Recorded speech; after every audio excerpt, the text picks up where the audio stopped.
Opa, vamos lá, boa noite para vocês. Nós vamos na aula de hoje aí. Só retomar o último assunto que a gente viu, que foi bem rapidinho, né? Falando sobre a questão da construção de gráficos. O que que acontece? Como eu havia dito lá para vocês, né, esses gráficos, geralmente, eles vêm de uma tabela lá da lei de formação, quando a gente trabalha com funções, que nós vimos lá nas aulas anteriores. Só que como não vai dar tempo de trabalhar com funções, eu preciso que vocês consigam marcar pontos no plano cartesiano. Mesmo que a gente marque os pontos, eu preciso que vocês consigam pegar esses pontos no plano cartesiano, tá? Então, o que acontece? Eu já tinha mostrado para vocês lá essa questão aqui do plano cartesiano, tá? Que ele foi feito numa malha quadriculada. Aqui nós temos o ponto zero, tá? Ele é comum aos dois eixos, tanto ao nosso eixo vertical quanto ao nosso eixo horizontal, que é esse daqui, tá? X e Y. Então, o zero que aparece que é comum aos dois. Aí, depois que eu marco o primeiro ponto, né? Por exemplo, aqui 1, 2 e por aí vai. Faço a mesma coisa para o lado de cá.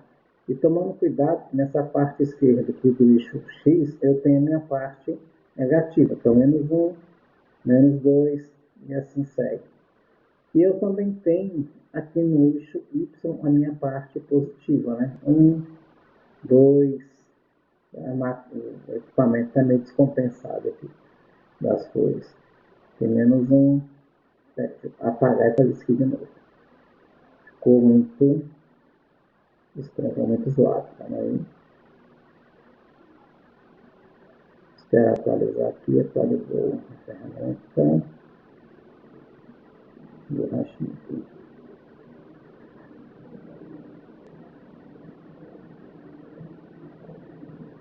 Espera apagar.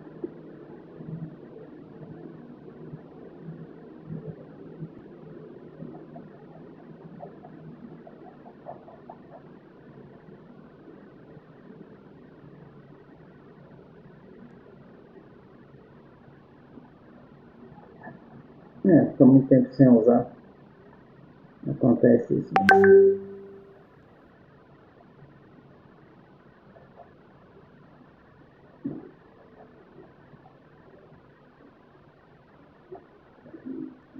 Enfim, vamos construir outra.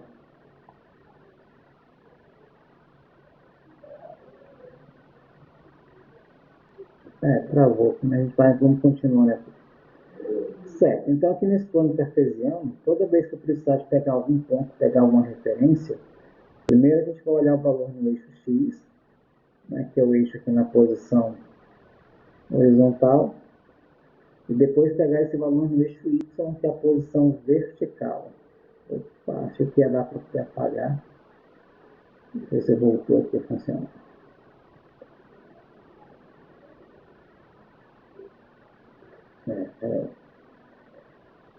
Deu ruim aqui.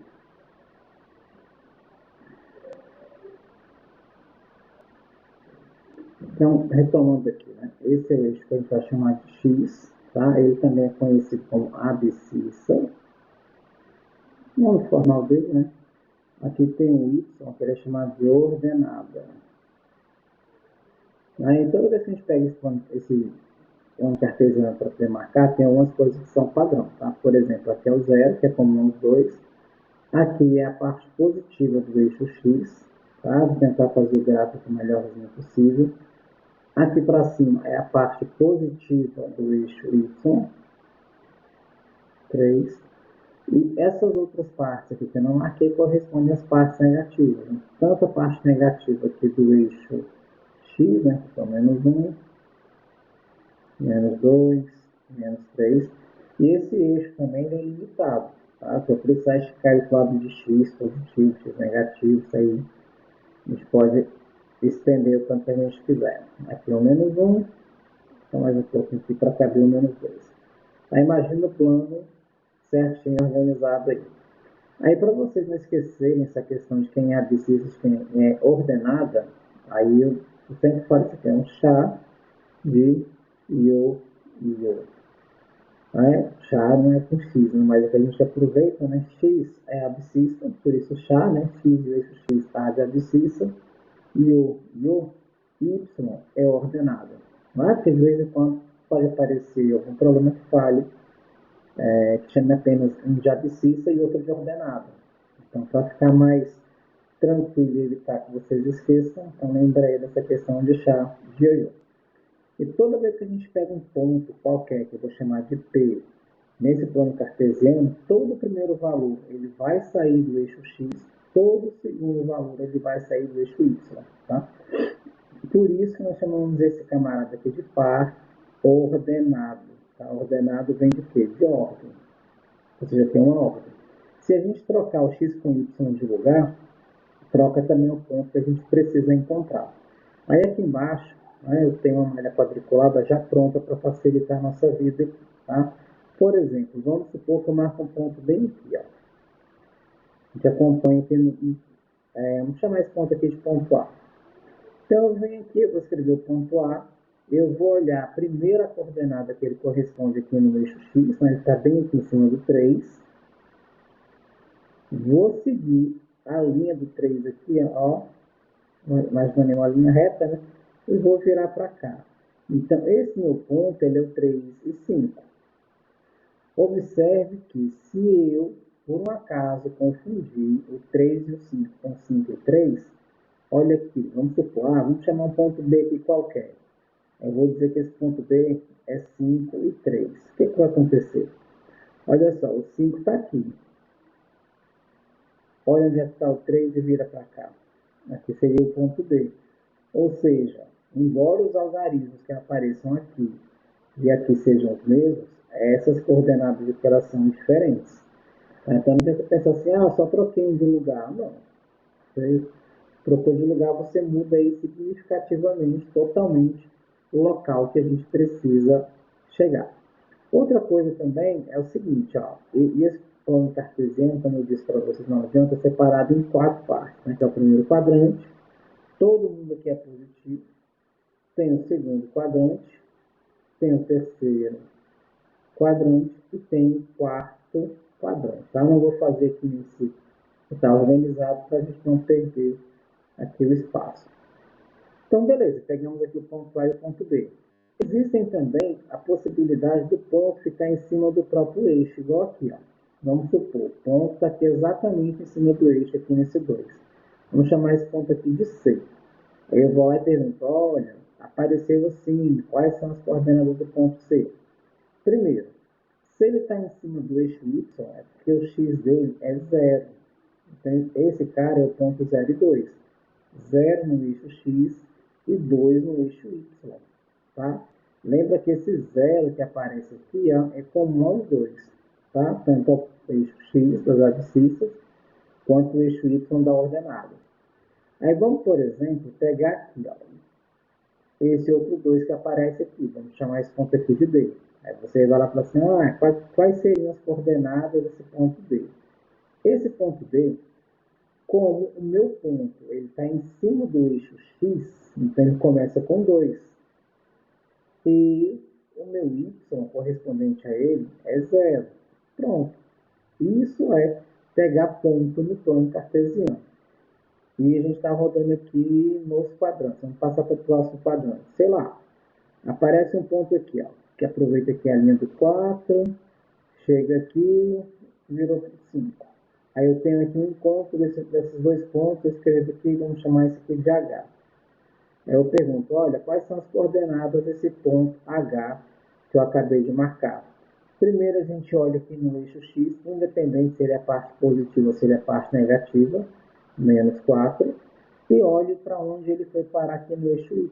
Então, 5. Está aqui. Marcado aí o ponto. Então, assim, é bem tranquila essa questão de trabalhar com marcação de ponto em plano cartesiano. E a mesma regra vale para todas as partes aqui do eixo. Vamos supor, está aqui em cima do menos 2.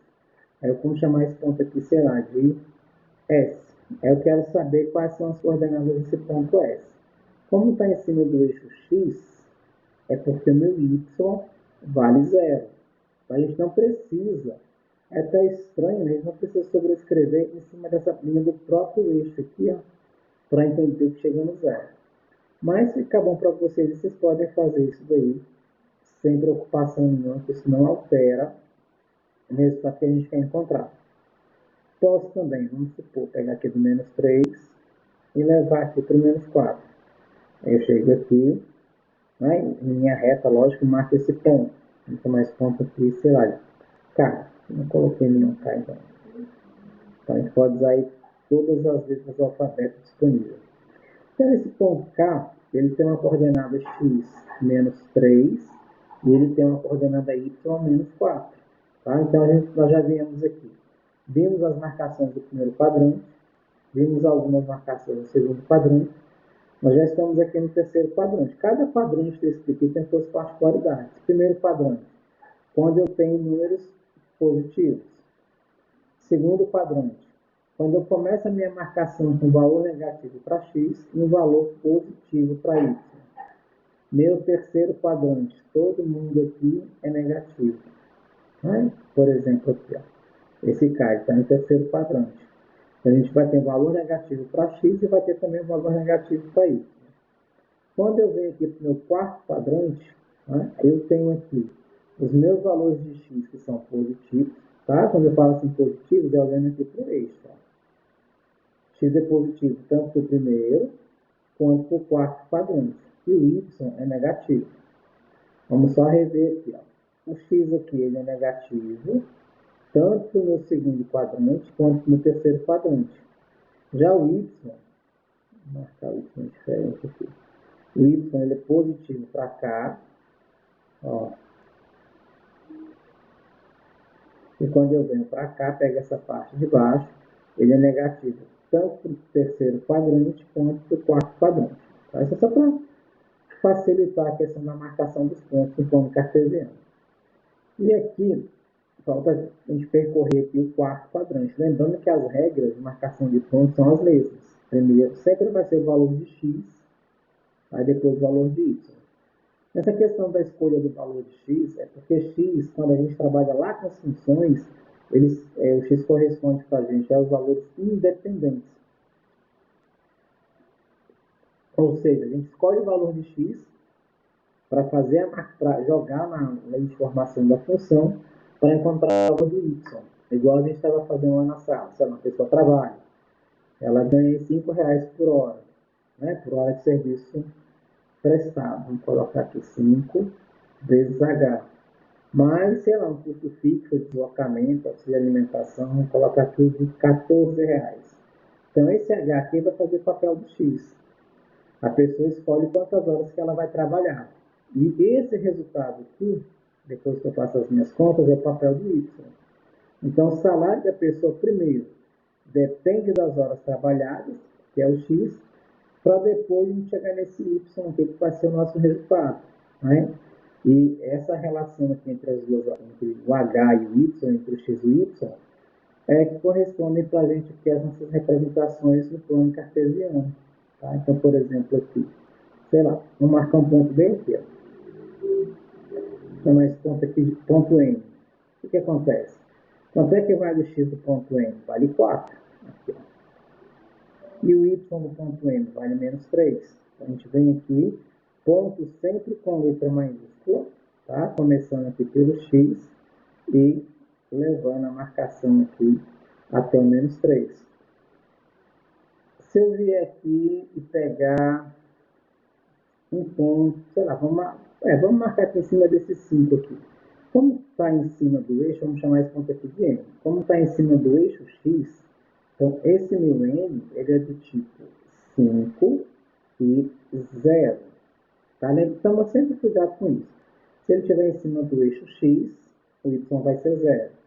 Se ele, por algum motivo, ele estiver em cima do eixo Y, como esse caso aqui, é porque o 0 aqui é o X. Vamos chamar esse ponto aqui de Z. Quem é meu ponto Z? Está em cima do eixo Y, então meu X é 0 e o meu Y aqui é menos 2. Pronto, está marcado. É assim que a gente costuma não, né? É assim que a gente marca pontos no plano cartesiano. Como eu havia dito para vocês, lá em geografia isso tem aplicação, né? A parte lá de latitude e longitude. Na questão lá do GPS, para poder facilitar a localização do celular, na verdade, nem do veículo, né? Em determinada viagem que a gente vai fazer. E tem outras coisas, né? Vai fazer a planta, sei lá, pega uma fazenda, vai querer fazer lá construir um bairro, né? Eles não vão sair simplesmente abrindo rua sem antes ter feito um planejamento que segue uma ideia muito parecida com essa daqui, para saber onde é que vai passar a rua, avenida, onde provavelmente deve ser um setor comercial e afins, tá?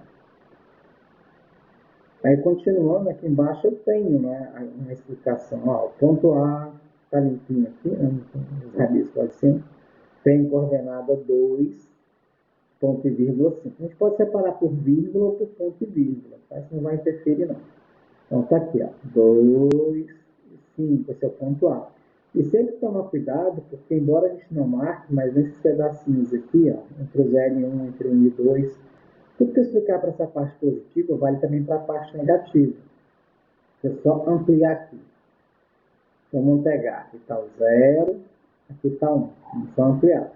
Eu tenho uma infinidade de números aqui, tá? Eu posso marcar. São os números decimais, fracionários, irracionais. Tá? Tem que ficar atento. Por exemplo, se eu tivesse que marcar o ponto 1 sobre 2, a maioria das pessoas pensa que seria aqui, ó, entre 1 e o 2, mas não é. 1 sobre 2, se você pegar 1 dividido por 2 é 0,5. 0,5 ele está aqui, ó, entre o 0 e o 5. E isso daqui vale para todos os intervalos, todos os pedaços que a gente pegar aqui. Sei lá, se fosse entre 3 e 4, a mesma ideia. Tem infinitos números aqui entre o 3 e o 4. Então você vai ter que marcar algum número fracionário. Você divide de cima pelo de baixo e ver a referência do local que ele vai dar. É muito parecido com aquela parte lá da régua que a gente trabalha, né? Tem aquelas marcações pequenininhas, que são os milímetros. Aqui embaixo eu tenho mais um exemplo de um plano cartesiano ampliado.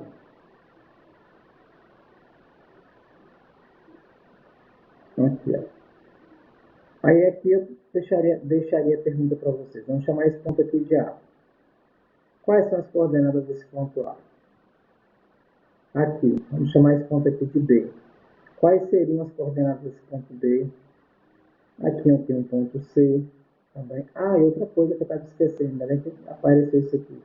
Eu também posso trabalhar com a marcação desses pontos, do ponto aqui no centro. Tá? Esse ponto aqui no centro, vamos chamar esse ponto aqui de O. Ele é O de origem, né? Ele é o 0, 0. Tá? Ele vale 0 tanto para o eixo X quanto para o eixo Y. E aqui eu tenho esse outro ponto, ABC, deixa eu chamar esse cara aqui de O, né? Vou botar ele do lado. Então esse aqui de B.